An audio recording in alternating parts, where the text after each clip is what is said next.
This is Tara Vaughan reporting from Spelman Hall at the Battle of the Chefs competition, where 3 groups of students are going to be competing at a full course dish, and they're going to be getting some insane prizes here tonight. And I'm here with Chef Jet Tila, and it is so great to meet you. Oh, it's good to be here, Tara. Thanks for having me. Oh, no problem. I just wanted to know, what are you expecting to see in these dishes tonight? Oh, so this is our second time we've done this before, okay? And I'm expecting some brilliant dishes, is what I'm expecting. Now, like no other time ever, our college students and younger super into food. They watch food on not just on television, but digitally, and they cook, and they're super into it. So I'm expecting one amazing appetizer, one entree, and one dessert. And it's going to be in how much of a time period? Well, I might make it just 2 dishes instead of 3, but I think the magic number is between 30 and 45 minutes. Oh, wow, 30 and 45 minutes? Yeah, but remember they're wow. teams. So, if you think about breaking 3 people with 30 minutes is actually an hour and a half worth of time if you know what you're doing. You know what I mean? Well, could you do it in 30? I definitely would not know what I'm doing, but that is why I'm here to watch what is going on. Yeah, that sounds good. So are you looking for style or substance when it comes to everything here? I think you look for all of it, right? I mean, most cooking shows, like I do a lot of shows on Food Network, it's 3 criteria. Flavor is always, I think, the most important one. It is to me anyway. Things have to taste good.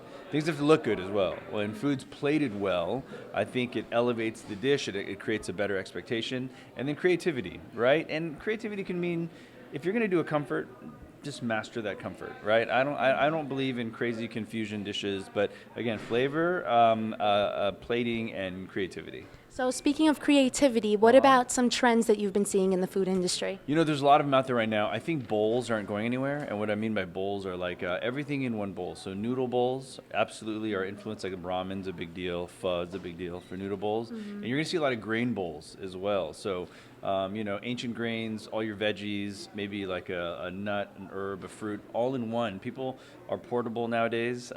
People want to eat quickly, so bowls are kind of the perfect portable dish. Also, something called veg-centric. I think people are understanding that we need to eat less meat, not cut it out, by the way, but eat less meat, more fruits and vegetables, just for overall health. And ethnic cuisine's never going away, right? Latin, Asian influence, and I think you're going to see a lot of North African food as well, Moroccan, North African food. Those are going to be big, I think, in the next year. So are you interested in opening anything in New York, or what if you were to open anything, what kind of foods would you want on that menu? Yeah, that's a good question. You know what? I love New York. I'm here at least once or twice a month, and but I'm usually filming. But to open a restaurant, you kind of have to be there 24 hours a day, 7 days a week. And I just don't have the bandwidth right now because I live in LA. So we have restaurants in LA and we have restaurants in Dallas. If I were to open a restaurant in New York, it would be a casual restaurant, basically focused around like Asian favorites, but done really well. Because that's kind of my wheelhouse. That's what I'm comfortable cooking. Mm-hmm. And since you're from the West Coast, what is the difference between types of meals that are in the West Coast versus the East Coast? Well, I got to tell you, because of the internet and because how fast we all interact with each other, I don't really think there are a lot of differences at all.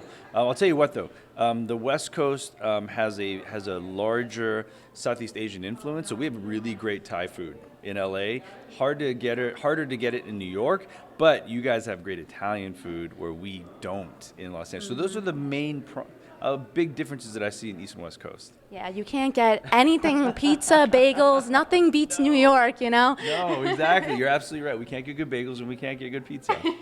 Well, thank you, Jet. It was such a pleasure to have you here, and we are so excited for the competition that's happening in less than an hour, and I can't wait to see who is going to win, and you know what? I am really hoping that I could try some of the food myself. We'll make sure it happens. How's that? We'll get you up there, okay? Yeah, I need at least one plate. There you go. Sounds good. Thanks for having me. Thank you.